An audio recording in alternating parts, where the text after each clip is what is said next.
Hello everyone. देखिए सुबह सुबह आज इतना काम किया, ये सारे कपड़े सुखाने के लिए पड़े हैं और ये बेड भी मैंने कर दिया यहाँ पे साफ़, लेकिन अभी झाड़ू वगैरह सब करना बाकी है।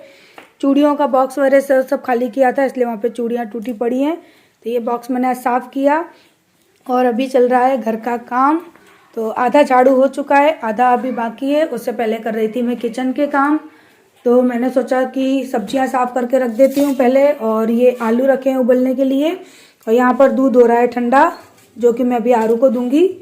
और उससे पहले चलते हैं बाहर, क्योंकि मैंने कपड़े डाले थे धोने के लिए, तो वो कपड़े भी धुल चुके हैं, तो उनको लेते हैं हम लोग लॉन्ड्री बैग के अंदर। हालांकि धूप तो नहीं निकल रही है, काफ़ी खुशनुमा वाला माहौल हो रहा है। देखो बच्चे बैडमिंटन खेल रहे हैं। हाँ, मिट्टू को लेके घूमता रहता है पॉकेट में। तो मैंने तो डाले थे यहाँ कपड़े धुलने के लिए, ये गंदा पानी है, इसको हम निकाल देंगे। उसके बाद अच्छा पानी डालूंगी, उसके बाद मैं डालूंगी पाउडर। पहले कपड़ों की गंदगी इस तरह से निकाल देती हूँ। हाँ बेटा। तो ये कपड़े ना मैंने आज सुबह ही धो के डाल दिए थे और अभी वैसे ज़्यादा टाइम नहीं हो रहा है, शायद 9 बज रहे होंगे, लेकिन आज सुबह ही सुबह मशीन चला दी थी मैंने और ताज़ा पानी चला दिया था टंकी में। क्योंकि पानी तो इतना ठंडा हो रहा है ना, ऐसा लगता है कि सारी उंगलियां हैं ना वो जम जाएंगी और कुछ पल के लिए सच में ऐसा लगता है कि उंगलियां ठिठुर गई। हीटर में जाके है ना हाथों को सही करना पड़ता है, सुखाना पड़ता है। और यहाँ पर जो गंदा पानी था ना वो मैंने निकाल दिया है। मैं ऐसे ही करती हूँ, पहले सारे कपड़े डाल देती हूँ मशीन में, पानी डाल के उसको थोड़ा चला देती हूँ, उसके बाद फिर गंदा पानी निकाल के फिर अच्छा पानी डालती हूँ। और यहाँ पे अभी है ना वुलन के कपड़े जो हैं वो धोने के लिए डालने हैं। ये नॉर्मल कपड़े हैं जो कि मैंने धो के साइड में रख लिए। तो ये गिर गए हैं स्कूटी पे से कपड़े, मैंने सारे स्कूटी पे ही रख दिए थे। वुलन की पजामियाँ वगैरह, वुलन के ट्राउज़र वगैरह वो सब। और यहाँ पे देखो आरू और उसका फ्रेंड बैडमिंटन खेल रहे हैं, क्योंकि है ना गर्मी आती है, पता है इसको खेलने से काफ़ी ठंड ठंड चाहे कितना भी कोहरा हो ना ठंड लगती नहीं है। क्योंकि पहले मैं भी बैडमिंटन खेलती थी ना तो गर्मी लगने लगती थी, और आज है ना बिल्कुल भी धूप नहीं निकली है, मौसम बहुत ठंडा मौसम है। और हमारे यहाँ पे भी ना काफ़ी दिनों से धूप नहीं निकली है। वो जो धूप मैं आपको वीडियो में दिखाती हूँ ना वो हल्की सी मामूली सी 2:30-3 बजे या 3:30 बजे के करीबन आती है और 10 मिनट में ही चली जाती है। तो ये सारे कपड़े हैं ना आज मैं धोकर लेके आई हूँ, तो इनको ना मैं सुखाऊंगी आज रूम में, क्योंकि बाहर तो सुखाने का कोई मतलब ही नहीं है, सारे कपड़े और गीले हो जाएंगे। आज है ना कोहरा जैसे झड़ता है ना बारिश में, जब तेज़ बारिश आती है तो पानी धुएं के संग आता है, बस उस तरह से आज कोहरा हो रहा था। काफ़ी ठंड थी, शब्दों में बयान नहीं कर सकते ऐसी ठंड थी। अभी तो सुबह इतनी कम थी, लेकिन है ना जैसे मैं कपड़े सुखा के गई बाकी के काम करने लगी, धीरे धीरे ठंड घटने की जगह और बढ़ गई थी। और धूप तो बिल्कुल देखने को ही नहीं मिली कि सारे दिन में धूप कहाँ थी आज। यहाँ पे मेरे सारे पेड़ पौधे हैं जो बेचारे हालत उनकी ख़राब हो रही है। और काफ़ी लोग पता है जब भी मेरी बालकनी देखते हैं तो बोलते हैं दी रेलिंग लगवा लीजिए। तो डियर अभी हमारा बजट थोड़ा बिगड़ा है, हम लोग है ना कुछ दिनों का वेट कर रहे हैं। और जब हमने ना जो खेतों में आलू किए हैं ना, अभी जब वो खेती निकल जाएगी उससे जो पैसे आएंगे उसके बाद हम घर का काम शुरू करवाएंगे। अभी हमारे पास इतना बजट नहीं है कि हम घर का काम शुरू करवा सकें, इसलिए हम लोगों ने रोक रखा है। वरना कौन चाहता है कि अपने घर को इस तरह से डाल के रखें, सब चाहते हैं कि फटाफट से काम करवा दें और अपना घर सही करा लें। लेकिन बस जो परिस्थितियाँ होती हैं उसके हिसाब से चलना होता है। तो रेलिंग का काम, घर का काम सब अभी अधूरा पड़ा है और बीच में छोटे मोटे खर्चे तो आ ही जाते हैं, तो वो भी देखने पड़ते हैं। इस वजह से बस मेरा घर का काम पता नहीं कब होगा।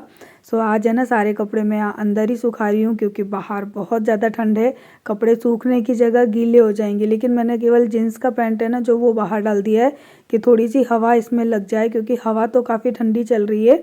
और बाकी के सारे कपड़े हैं ना वो आज सुखाऊंगी अंदर स्टैंड में, क्योंकि मुझे नहीं लगता कि आज कुछ भी बना बाहर रखने जैसा है। और कपड़े सुखा के फिर जाऊंगी नीचे, क्योंकि अभी मेरा झाड़ू पोंछे का काम बाकी है। सो मैं यहाँ पर ये देख रही थी कि ऊपर वाला जाल आज बंद कर दूँ या नहीं, क्योंकि समझ में नहीं आ रहा था। और जाल बंद करके भी क्या होगा, क्योंकि है ना आगे जो है हमारी जाली वाले गेट है ना उनमें से बहुत हवा आती है। और यहाँ पे मेरा एक पौधा है ना, उसमें बिल्कुल पानी ख़त्म हो गया था, तो मैंने सोचा पहले पौधे में पानी डालती हूँ, क्योंकि ठंडियों में अगर पौधों को बिना पानी के रखते हैं ना तो वो बिल्कुल सूख जाते हैं, जल जाते हैं। इतनी ज़्यादा ठंडी पड़ रही है ना कि बेचारे पौधे जो सर्वाइव कर पाएंगे या नहीं कर पाएंगे कुछ कह नहीं सकते, क्योंकि इतनी ठंड में ना पौधे भी जल जाते हैं। काफ़ी जो मनी प्लांट है और बाकी पौधे हैं वो बेचारे है ना मरने की कगार पे आ जाते हैं। सो है ना, अभी बस कपड़े वगैरह निकाल दिए, और ये जो चादर मैं लेके जा रही हूँ ना, ये चादर हम लोग मेन गेट पे रात को बांध देते हैं, क्योंकि वहाँ पे पर्दे तो है नहीं और रात को इतनी ठंडी हवा आती है। मुझे बाथरूम लेके जाना होता है ना मोलू को रात को, तो निकला भी नहीं जाता, तो मैं मेन गेट पे इस चादर को बांध देती हूँ ताकि सीधी सीधी जो हवा है ना वो बिल्कुल ना लगे। सो अभी इसी चादर को मैं घड़ी करके रख रही हूँ, और जैसे मैं काफ़ी दिनों से कह रही हूँ कि मेन गेट पे पर्दे लगवा दो, तो एटलीस्ट रात को पर्दे लगा दें तो सीधी हवा तो ना आया करे कम से कम। और उसके बाद अभी आई हूँ बॉर्नविटा डालने, क्योंकि आरू है ना वो बॉर्नविटा का दूध पीती है। मोलू तो मेरा कैसे भी पी लेता है चीनी वगैरह डाल के, लेकिन आरू को दूध पिलाना थोड़ा सा मेरे लिए मुश्किल वाला काम है, कि जब तक बॉर्नविटा ना दो तो वो पीती नहीं है, और बॉर्नविटा का ही दूध पीती है, बचपन से उसकी आदत है। और यहाँ पे देखो उसको डांट पड़ रही है दूध के लिए, मैं नहीं पीऊँगी, नहीं पी, मैंने कहा मारूंगी अगर दूध नहीं पिया तो अभी उसको ना डांट के धमका के मैं दूध पिला रही हूँ, क्योंकि वो प्यार से नहीं पीती है। उसको ना मुझे हमेशा डांटना पड़ता है, धमकी देनी पड़ती है, तब वो दूध पीती है। और देखो अभी घंटों दूध लेके खड़ी रहेगी, फिर से डांट पड़ेगी तब जाके वो 1 गिलास दूध पिएगी। बहुत परेशान करती है, और मुझे इसकी हाइट की वजह से ना थोड़ी टेंशन होती है कि ये दूध क्यों नहीं पी रही है, क्योंकि मुझे नहीं लगता कि क्या पता मेरी हाइट तक ये पहुँचेगी भी या नहीं। थोड़ी सी टेंशन तो रहती है, तो इसी को कहते हैं माँ, क्योंकि माँ को अपने बच्चों की टेंशन हमेशा होती है। और छोटी छोटी बातों में भी ना मुझे तो बहुत ज़्यादा टेंशन होती है अपने बच्चों को लेके। और यहाँ पे ना मैं अभी सब्ज़ी छौंक दूँगी, उसके बाद लगाऊंगी पोंछा, क्योंकि ना मैं ठंड के हिसाब से काम कर रही हूँ कि जिस तरह से ठंड है उसी तरह से काम को मैनेज करूँ। और सच बताऊँ इतनी ज़्यादा ठंड है ना कि काम करने का तो मन ही नहीं करता। देखिए कल है ना आपके भैया बोल रहे थे मैं सब्जी बनाऊंगा, तो उन्होंने सब्जी बनाई, उसके बाद मेरी मसालदानी का क्या किया है, वहाँ कांच पर रखी थी ना, वहाँ से गिराई नीचे धड़ाम करके। ये हल्दी नमक मिर्च धनिया सारे मसाले एक कटोरी में, ये कटोरी के अंदर मिर्च और हल्दी मिक्स हो गई, ये कटोरी केवल सेव बची है। अदरवाइज आप मेरी मसालदानी का जो हाल हुआ है ना वो कल मैं आपको दिखाती ना तो आप लोग बोलते हो माय गॉड दीदी आपके किचन का क्या हाल हुआ है। देखिए मेरी मसालदानी पूरी किचन में वहां से लेके नीचे तक यहाँ तक सब में हल्दी मसाला हल्दी मसाला।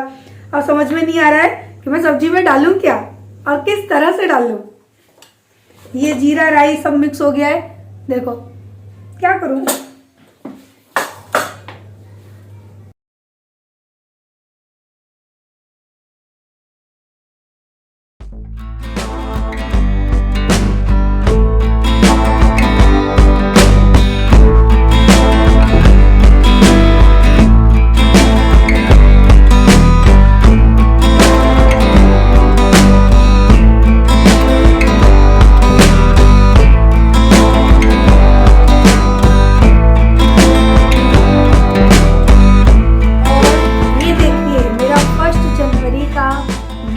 जो आपके भैया ने मुझे दिया, सो मैंने इसको संभाल के वहाँ बॉटल के अंदर पानी रख के उसको सेफ रखा है ताकि ये थोड़ा सा लॉन्ग टाइम के लिए चल सके।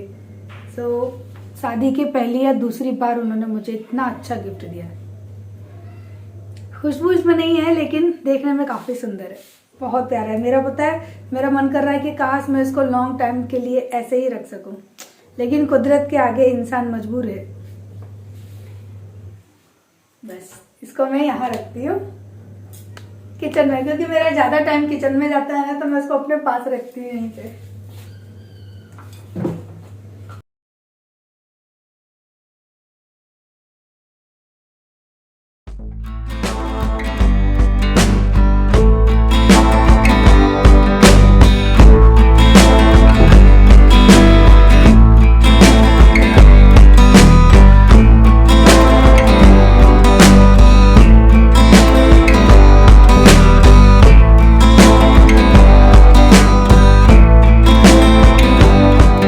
प्याज अच्छे से भुन गई सब्जी में, और यहाँ पर मैंने डाल ली है हल्दी, लाल मिर्च का पाउडर और धनिया पाउडर जो मिक्स वाला था ना, अभी मैंने वही डाल दिया है क्योंकि उसको भी यूज़ करना है।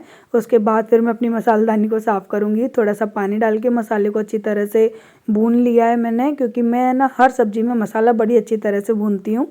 और उसके बाद यहाँ पे मैंने टमाटर डाले हैं 2 बारीक कटे हुए, और इनको भी ना अच्छी तरह से भून लेना है, मैश कर लेना है बिल्कुल मसाले के अंदर ही। और उसके बाद मैं डालूँगी थोड़ी सी यहाँ पे ना कसूरी मेथी, और मसाले को देखा आपने कितनी अच्छी तरह से मैंने भून लिया है। टमाटर पता ही नहीं पड़ रहे हैं कि कहाँ हैं। साथ में मैंने डाले हैं थोड़े से हरे धनिया, और इसी के साथ में थोड़ी सी कसूरी मेथी। आप चाहें तो फ्रेश मेथी के जो पत्ते होते हैं ना वो भी डाल सकते हैं। और अच्छी तरह से फिर से मसाले को ना पका लेना है। थोड़ा सा मसाला लगने लगे कढ़ाई में तब तक पकाना है। और साथ में जो आलू मैंने उबाल के रखे थे वो मैंने यहाँ पे डाल दिए हैं। और आप चाहें तो पहले आलू डाल के आलूओं को भून लें, उसके बाद पानी डालें, मैंने साथ में ही डाल दिया था। और बस जितनी ग्रेवी आपको चाहिए उतना पानी आप डालें। और यहाँ मैंने डाली है मटर। तो आलू मटर की जो सब्ज़ी है ना वो ठंडियों की सबसे स्पेशल सब्ज़ी होती है। और सब्ज़ी बनाने के बाद पहले बनाए मैंने पराठे आरू और मोलू के लिए, क्योंकि वो लोग ना, हम लोग आज जो रोटी बनाने वाले हैं ना वो बच्चे नहीं खाते हैं। सो पराठे बना दिए, कुछ बाजरे की रोटी बना दी। और अभी मैं आई हूँ फटाफट से, क्योंकि आपके भैया जा रहे हैं आगरा। जब तक मैं आई तब तक उनकी गाड़ी निकल गई। एक्चुअली उनका कुछ सामान रह गया था तो मैं देने आई थी, देखा मैंने तो उनकी गाड़ी वो जा रही है, वो निकल चुके।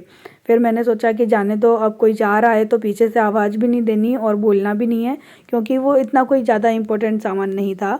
और उसके बाद यहाँ पर मैं अपने लिए बना रही हूँ बाजरे की रोटियाँ। भैया के लिए बना दी थी, वो खा के जा चुके हैं, और यहाँ पर मैं बना रही हूँ अपने लिए। सो ठंडियों में बाजरे की रोटी और आलू मटर की सब्ज़ी का तो जो स्वाद होता है ना वो लाजवाब होता है, और बहुत ज़्यादा अच्छा भी लगता है। मुझे बहुत अच्छी लगती है बाजरे की रोटियां ठंडियों में खाने में।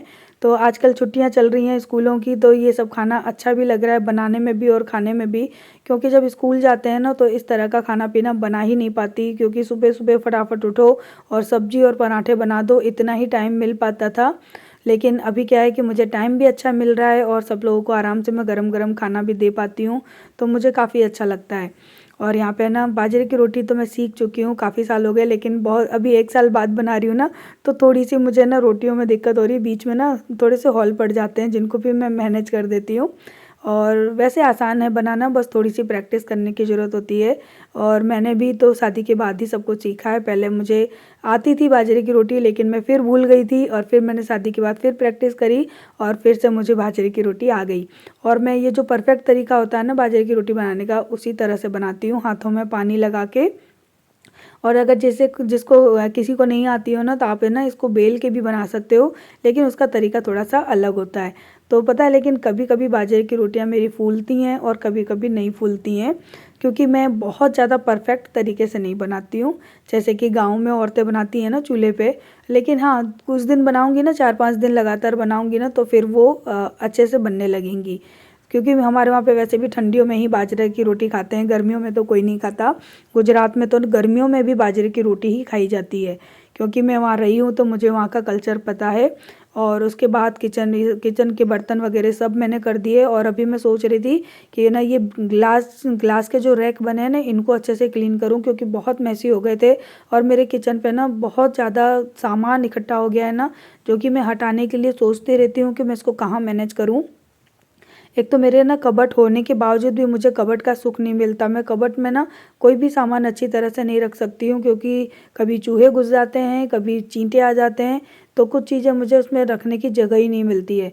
सो अभी बस है ना, मैं नहा धोकर तो काफ़ी सुबह ही हम लोग फ्री हो गए थे, लेकिन आजकल मैं कपड़े कुछ इसी तरह के पहनी रहती हूँ, क्योंकि ये जो कपड़े हैं ना इनमें मुझे ठंडी थोड़ी कम लगती है। काफ़ी मोटे कपड़े हैं ये, इस वजह से। और इसके अंदर भी मैंने डबल डबल पहन रखा है, तब जाकर यहाँ की ठंड से बच रहे हैं।